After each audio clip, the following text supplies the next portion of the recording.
Dito tayo sa bandang Pasay, so medyo delikado tayo. May ahente guys. First time natin makakatikim ng masarap na ahente. Masarap nga ba? So, andito tayo ngayon sa Pasay guys. Ayun, makikita mo si CP pare oh. Kung saan gumagraduate ang masasarap na tilapia. Diyan ako gumraduate kasi. Sa CCP. Communist Party of the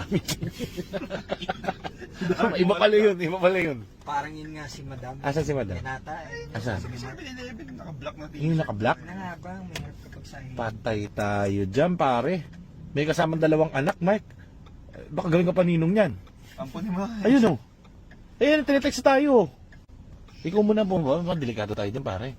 Ikaw mo, hindi, titignan ka namin dito. Pag nilagay ako sa banyan, hindi, sige na yan. Kesa pare-pares pa tayong mapahamak. Ayun o. Ayun na siya, Mark, yan na. Ayun na. Hindi natin territory. Wala na territory. Wala. Wala nga kasi park doon eh. Meron tayong titignan, Ford territory. Dito sa park. Ford territory, so sisilipin muna natin doon. Paunahin natin yun. Ito ang baling, bait, no? Si Mark. Actually, di naman nag-aahente. Wala kasi tayo mabili. Oo, wala kami mabili ngayon. So, pumayag na kami dito. Kasi, problema kasi pag ahente, okay lang naman. Ang problema doon sa ibang ahente, may kausap pa siyang isa. So, ang tagal. So, minsan, hindi carry ng oras natin. Pero kapag ka okay naman ng agent, edi all goods, di ba? Basta legit. Basta legit, pare. Minsan kasi, nasasayang yung oras.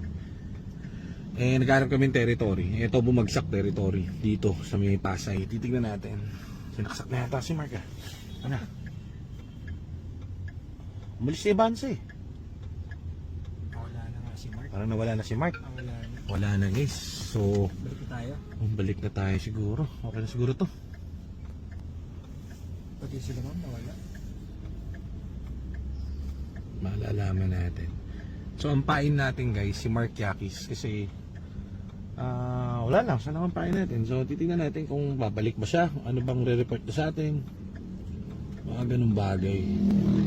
Parang hindi naman siya tumawid eh, no? Hindi nga. Parang hindi siya tumawid. Isinako na yun ah.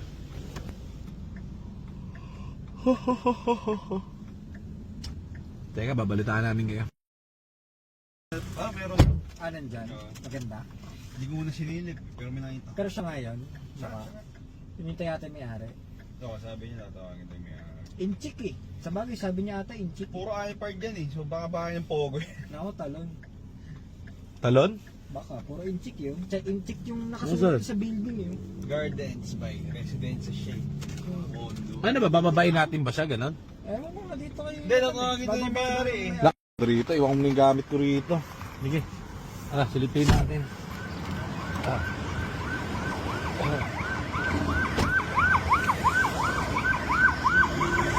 Nako, wala pa akong ano. Lighter. Teka lang, baka mo nga. Uy, gabi. Teka. Kuha lang tayong baon pa. Beep. Tara.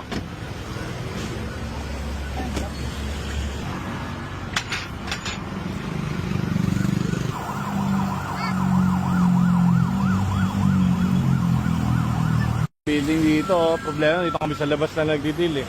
Ito yung mga pare, mga negosyante rito puro Alphard pare. Mag-upgrade daw to. Sila Beautiful. So, tingnan natin, legit yung papel eh. Pina-confirm ko sa LTO kanina. Okay naman, confirm parehas yung nakalagay dun sa pangalan pati dun sa server ng LTO. So, pare okay to. Tingnan lang natin kung tanong tayong onti para alam natin yung background. Ano tayo, uwi bahay. Kasi isa lang susi. Pag isa lang susi, awit. Alisan natin pag ganyan. Kasi madami naman pwedeng bilhin. Pero huwag ka na mag-isip na if legit yan o hindi. Pag meron kang onting kutob, alis ka na, di ba? Kahit na legit sila, kung di mo naman malalaman as of now, largahan mo na, alisan mo na. Marami naman tayong pwedeng bilhin. Kapag isa lang kasi susi, either nakasanla, may mga ganong times, hindi naman yun ibig sabihin, may mga times na ganon, minsan nakasanla, minsan most likely may legal. Dapat dalawa, bago pa lang. Diba? Meron namang ganun din na nawawalan lang din na susi, nawala lang, may ganun. Pero isipin mo pa ba yun? Hindi ko wala sa sure. Tayo na lang natin sila dito. Papaalam muna sila. So inautan natin kasi ito niyan. Nagtatanong ka sa paligid. Ito si Tropa. Ito si Parking Boy. Parking Boy. Snitch to eh. Sana yun wala? Ayun o. Snitch yan. Sabi ko, ano mo meron dyan? Nagbebenta ba lagi yan? Casino yung taas eh. Ganun pala. Lagi ba may transaction? So ano tayo dyan, X. So ayun yung sinasabi ko. Kapag may doubt kang onte, out ka na agad para hindi ka na mapahamak pare. Ayan. Bibilin sa marketplace. On to the next tayo. On to the next. Yan kasi guys, nagtitrip lang kami. May agent eh. Hindi naman kami nag-i-agent. So yan, kadalasan nga ganun. Yung agent syempre hindi niya rin alam na, ewan ko, alam niya na ganyan na galing sa ano yan. Sa casino din. Isa lang yung susi eh. Isa lang yung susi. Yeah. Tapos, biruin mo sa tapat pa ng casino. Eh kung alam namin casino yan, hindi na kami pumunta. Alis na tayo. Snitch, bye-bye!